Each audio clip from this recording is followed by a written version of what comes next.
you've got two boxes, one inside the other. It always comes shipped double boxed. These boxes have somewhere on them a label, a barcode. You probably want to keep track of that barcode. That way, if you ever have to do any type of warranty or RMAs, you give them this information and they'll be able to look up the information on the camera. The box camera will be able to tell you whether it is a day-night camera, or a night camera, a day camera. There's a few different versions of these cameras, and so the labeling is somewhere on the box, of course, describing what's in it. Once you open the box's weight generally comes from these manuals. These manuals are, besides being very important, very thick. There's a lot of information. These cameras are extremely complicated. Easy to use once you've learned them, but reading is probably one of the most important things that you can truly do, and not just pull the camera out of the box and plug it in. Become familiar with the camera's functions, become familiar with what the camera can do for you, because it has a lot of bells and whistles and things that you would enjoy. Of course, keep track of the books. Inside, the first thing you're going to find is a focusing ring. This is this little blue apparatus here. This helps you. I have yet to find the need to use it, but it wouldn't be something that you'd want to throw away. You want to keep this. Robustly packaged in styrofoam, of course.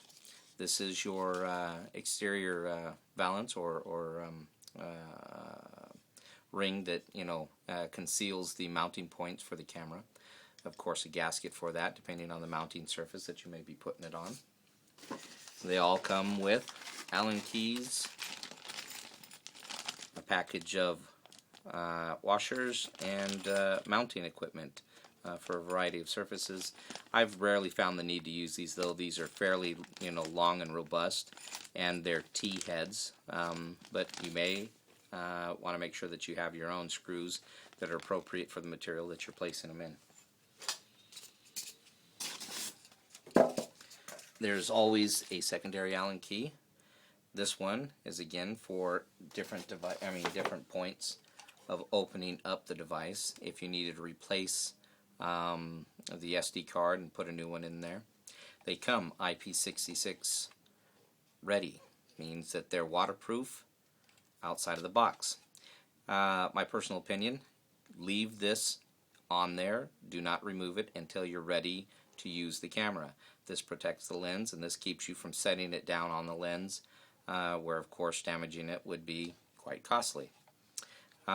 These cameras come again IP66 rated, which means that these devices, which you can see, twist off and house a USB jack. These of course retain the plugs. This is your Cat 5. This is a very specific plug designed for this camera, designed to keep the integrity of the IP66 rating, which means that do not just plug any standard Cat 5 into the unit, or you will expose it to animals, i.e. bugs, spiders and whatever else that may want to crawl in and live inside there, as well as water, any moisture or heat. So keeping that on there, and making sure that you purchase a coupler for another device, leaving this one attached to the unit if possible. There are occasions where I've had to make sure you've got two choices depending on the size of the hole that you'd like to cut in the roof. If you cut a hole in the roof, it would have to be the diameter of this, which is about 2 inches. If you don't wish to cut a 2-inch hole in your roof, what I've done in the past is removed one of these blue rings, taken this off, cut this at the base, placed the plug back inside there, and left it flush mount, so that only this one, because if you look at it from an angle, this is raised up and does not mount well against a plaster wall.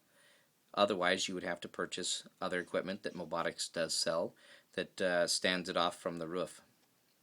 That being said, there's a Mobotix camera. Treat it with respect and enjoy putting it in.